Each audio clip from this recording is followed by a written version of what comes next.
Hey, everybody. My name's Joshua Hammer. A little bit about me. I've been with Sucuri now for 4 years. I'm the sales operation manager. I've been married now for 16 years, have two beautiful little daughters, and I love games, video games, board games. I even look at security like a game. So let's learn how to play together, shall we? So in this webinar, as Val mentioned, we're going to go over how you can make money with Sucuri. But first, we're going to go over why you should use Sucuri with monitoring the types of reports you can receive, the CDN, and how it can save your customers on server costs. Different teams here at Sucuri that have your back, and letting us be a new source of revenue for you. So we've seen the movie. Is it secret? Is it safe? Well, we don't want our websites to be secret, do we?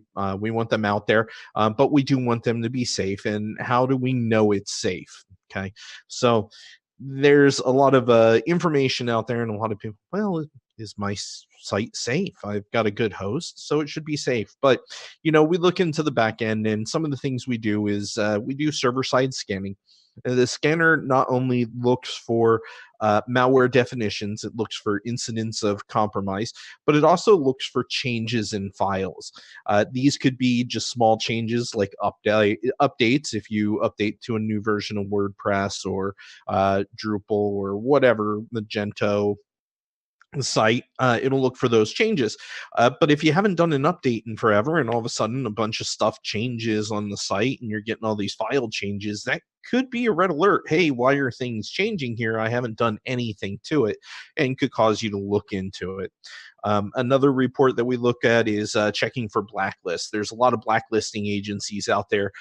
Google, Norton, there's a ton of them. We even keep our own blacklist for malware as well. And if you're on any of these blacklists, we're going to alert you so that and we can get you off of there. External scanners, we do an external look at your site as well. We're looking for malware, spam that you may not see that's in the headers, that's doing advertising. We're looking to see if you have a firewall, whether or not the site is protected. We're also looking to see if you have any outdated software. The reason that's important is because guys, just to give you a story that's happening recently, Drupal about 3-4 days ago released a security content patch. So they patched Drupal, told you to upgrade. Well, 3 days later, they've already weaponized the security flaws. So if you haven't upgraded Drupal yet and you have Drupal and you're not behind a firewall, get behind one, because there's issues out there and we're already starting to see malware from it. Whether or not your site is up, that's important, right? Uptime scans. Whether you're doing it hourly, every 30 seconds, or whatever it is, you want to know whether or not your site is up. And this is all fine and dandy, but you don't want to look at 300 pages every time you need to check on your site. So we make it easy. We send you an email with just a report for each site, and you can send these over to your customers if you want. There's also APIs that you can use to download and make it look whichever way you want. This is the way we make it look. We kind of make it pretty easy. Green, good. Red, bad. Yellow, maybe. But you can see, you can take a look at it and go, okay, well, there's a bunch of green checks, so I'm good there. Hey, what's this warning? It says that my SSL scanner is not activated. I may want to take a look at that. The site doesn't have an SSL, so yeah, there's nothing to look at there. And since we're on reporting, let's take a look. Here are some other reports that we put together for you.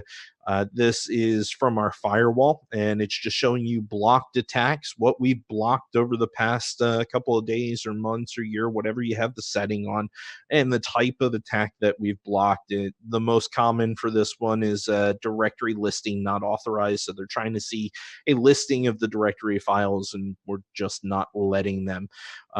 The second most common is IP address is not whitelisted. We'll go over into what that means in a little bit, but because they're trying to get to a protected page and we're not allowing them and we're blocking that.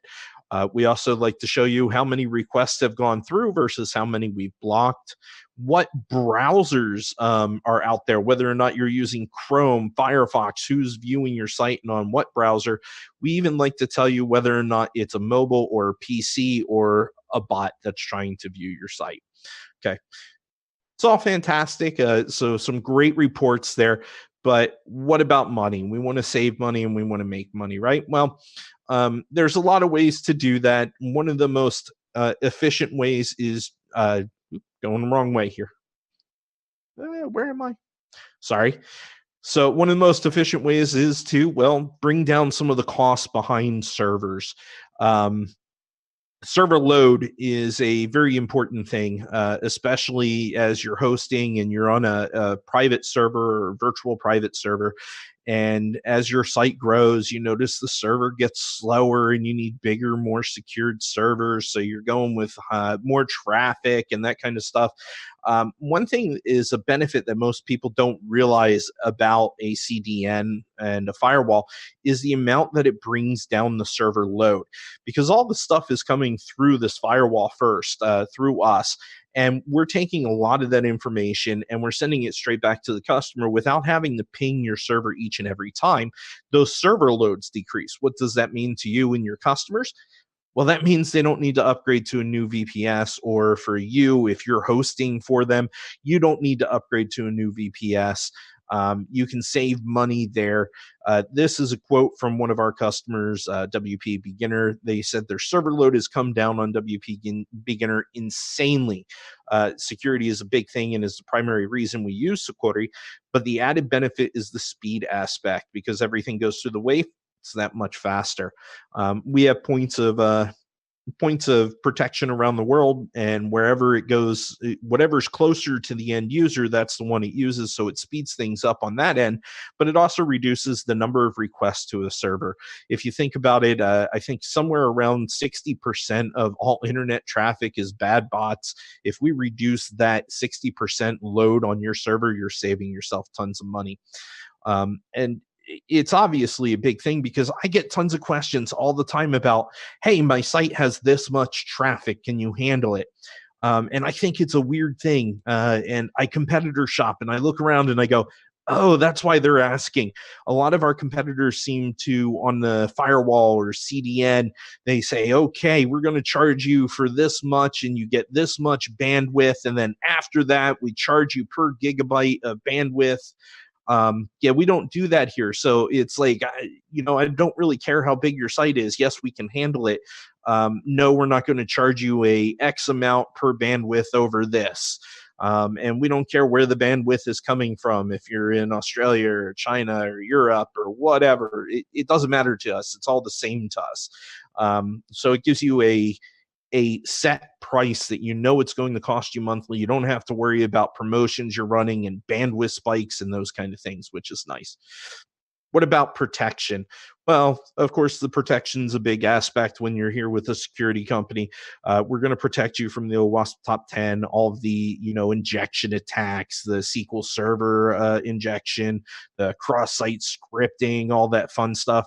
But we also do other things such as zero-day exploits, like that Drupal thing that I talked about. Before they even released the security patch, we were protecting against it. We'll protect you from brute force attacks, bad bots being able to access your sites, geo blocking. If you're, I don't know, if you're in Japan and you don't want anybody outside of Japan to visit the site, you can block the rest of the world. If you're in the US and all of your customers are only from US and Canada, you can block the rest of the world. And when you're doing that, it reduces your footprint so that it's harder to attack you, because there's less spaces to attack you. On top of that, you can maybe block from posts, but you want them to be able to view the site, but they can't order anything. You can do that. And protected pages. We talked a little bit about that with the IP restriction. What I can do is I can say, okay, in order to log into the admin panel of this website, only these IP addresses can do that. This prevents tons of brute force attacks, because guess what? The brute force can't even access the page to try to log in. because it's protected. We do that by default, or you can turn that off depending. I get a lot of, well, I work remote and every day I'm somewhere new. We actually make it easy. We'll give you a link so that you can just click this link, and wherever you're at, 2 minutes later, you'll be able to work. There you go. And you can go in and delete that IP after you leave. So it's nice and easy for you. It makes protection a little bit easier. Now, beyond that, we have a full set of teams here that are here to help you. We have a remediation team, and these are specialists that go into the code and they fix the code after a hack. These people, that's what they do, and that's what they're good at. They can read code, they can look at code, they do it all day. This makes it so that the people on your team don't have to clean up after one of your customers gets hacked. Let us do it for you. Let these guys who do all day work on it. Then, in conjunction with that, we have a research team, and their job is to look at these zero-day hacks and to penetrate test all the different sites and to look at malware and look at malware trends and try to find new ways to get into sites. That way we can block them as soon as we find them. Plus, being that we're all one company and it's all in-house, our research and remediation teams, they work together. So when a new remediation trend, when we're seeing malware that's happening over and over again, our research team looks at it and goes, oh, let's see, why is this happening? Okay, let's block it right away. Which is interesting because the more sites we clean up, the more protected all of our other sites are. So it's great to have those two in-house. And then our firewall, our products people that do the firewall and the backups and they maintain the everything, they're in-house as well. And our firewall is all in-house. It's all proprietary software that we use and created. And they're there to assist you as well. I mean, we have other teams. We got the fantastic billing team that helps with any kind of payment issues and that kind of stuff. We got a sales team that answers questions. We got a fantastic marketing team like Val, who's answering your tweets and on Facebook. And they built these slides for me because I'm garbage at it. So they do a great job. But the important ones, these are your people that have your back every day. And it lets you guys focus on what's important, right? Because really, at the end of the day, you guys are the quarterbacks, and you're trying to get your clients to the end zone. You're trying to score that goal, and you know what? If you're concentrating on blocking everybody and everything, that's making your job just a little bit harder. You got to protect. You got to trust your team that's protecting you, right? So let us be your team. Let us be your fullbacks and protect the QB and protect you so that you can concentrate on getting down into the end zone. Okay. Guys, with this, a lot of things that we get question wise on our agency plan and how do we make money with this. And one of the big things that I see all the time that I just, I'm not in your position, but at the same time, I try to look at it as, if I was an owner, what would I do? How can I make money and how can I save money doing this? And I start thinking, rather than offering this as an add-on product, I think to myself, you know what? I'm just going to raise my price and everybody gets it. And that way I can turn around and say, you know what? Everybody's secure with us because, we have a security package. It's built right into the cost. I know there's not a lot of overhead with hosting, but we try to make it easy for you. We'll work with you on pricing in that way that you guys can, price it aggressively with your customers and still make a profit on it. All that being said, I know you guys have questions. So what kind of questions, comments, wisecracks, what do you got for me? I'm here to answer this stuff. Hey Josh, thanks again for presenting. I'm sorry for my voice, but I hope I'm coming through okay. We already have some questions coming in. Let's see how many we can get through on the scheduled time that we have.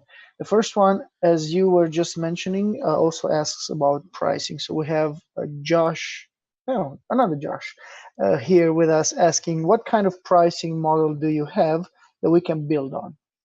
Okay. Well, pricing is going to be very customizable depending on sites and number of servers and that kind of stuff. So really, we do kind of custom quotes. You can reach out to our consultants and we can give you a quote. But one thing that I mentioned before is we don't charge per bandwidth. It's a set price. It'll be a monthly price per site. And this way you can break it down monthly as you're going along, no hidden cost or fees or charges and that kind of stuff. So you'll know exactly what to expect. Awesome. Next question from Mary. Is there material? Okay, I see that. Okay, so I'm assuming she's asking about supporting materials. Is there material that you can send us to help advertise? Absolutely. We do have marketing stuff on the site, as well as marketing books that you can get and download. You can also reach out to your account administrator and they can give you some of that stuff as well. Perfect. Let's take another one. How hard is it to set up all the sites once we sign on? And are there additional costs involved? I think you already touched about the additional costs, but still. Yeah, during sign on, you know, it's not real hard to set up the firewall. It's a DNS a record change. To get the malware removed, it's a simple ticket with FTP information. So it's not very hard or time consuming to set up, but we understand not everybody wants to go through and set up 10, 20, 30, 200 sites. So we make it easy. We do offer onboarding. So if there's an infection, we'll go in, we'll clean it in the beginning, we'll set up the sites for you. And that cost is going to be a upfront it costs depending on the number of servers and type of infection and that kind of stuff. Awesome. Another question. Is there a minimum size for agencies? You know, I'm not going to say there's a minimum. We start looking at the monthly plans at about 10, 15 sites, somewhere around there. If you're lower than that, what we'll do is we'll work with you at some bulk pricing discounts and try to help you get to that 10, 15, 20 sites so that we can get you into the monthly rate and help you grow. I mean, on our end, we want to see you guys grow. If you're a small developer agency or even a large developer agency, we'll do everything in our power to help you grow, because when you grow, you're making more money. And when you grow, we make more money. So it benefits us to be there and help you. And heck, we'll even reach out and help train your guys about the security and kind of answer questions that way. Yes, good thing you were mentioning about growing, because the last question we have time for in the live show is, how easy is it to migrate from another provider? Any downtimes involved? What do we need to know before we even start this process? Okay, so there's two types of migration, from host to host, and then there's from security provider to security provider. Host to host, if you're already with us, that's easy. It's a simple IP address change in the backend system. It happens instantly. Customers notice absolutely no downtime. From security provider to security provider, it depends. It depends on what kind of settings you've already got set up. So there may be a HT access record change that we have to do to allow our IPs to go through. It really depends on the security provider you're coming from. Otherwise, it's probably just a DNSA record change. And when we're talking about DNSA records, I'm going to go non-technical here, but it's kind of like your DNS is your roadmap, right? And you've got your path created from point A to point B. And so when you're changing the DNS record, what we're doing is we're putting a detour in there. So instead of point A to point B, you're going from point A to point B, but you're taking a different route. And so while the DNS is being updated, everybody still sees the first route. And then after the DNS is updated, they see the second route. But at the end result is they're always reaching the end point. They're just using a different direction. So the end user never sees a difference. So then, would there be a recommendation, if migrating from another security provider, to maybe not cancel the initial account for like hours or a day or two or something until DNS propagates? Yeah, I'd wait 24 hours, try to give yourself that buffer. Most people say DNS takes up to 24 hours to propagate around the world. Reality is that most of the time it updates within a few minutes, but we'll go with the error in the side of caution and say 24 hours. But yeah, talk to our consultants. We can take a look at exactly what security provider you're currently using, and when you come to us, and work out a whole roadmap for you on exactly how it needs to be done. Awesome. Just a quick note. As usual, we are recording this webinar, and you will be able to view the recording later at any time you want to watch it again. This one or any other webinars we've done in the past, you'll be able to reach them at sucuri.net/webinars. Also, as I said in the beginning, for those of you attending later, Joshua will be handing over his slides, his great slides that the marketing team designed for him, and we will be uploading them to the page as well. So all of the resources that you have here, all of the questions anybody asked, the answers, Joshua will be answering all of the questions. So the webinar page will pretty much become the record, go-to page. So you have the video recording, the slides, the questions, even a transcript for those of you who want to read the whole thing. I just want to say thank you again, Joshua, for taking the time from your busy day. Thank you for being with us. I'm going to let you say goodbye to the viewers and, of course, maybe even pitch the next one. Happy to. I appreciate everybody's time. I hope you got something out of it. If you have any questions, please reach out to me either on Twitter or via email, Joshua, at sucuri.net. Guys, March 12th will be an exciting one. Northen and Mark are going to do a live presentation. It's not going to be any slides. They're going to simulate a DDoS attack and show you live what it does to a server and how it looks from the attacker's eyes and from you as an end user's eyes. So if you haven't seen it, I hope to see you there because it'll be a fascinating one. So guys, have a great day, a great week. Hope you have a bang up end of February and a happy beginning to March. Goodbye, everyone. Thank you.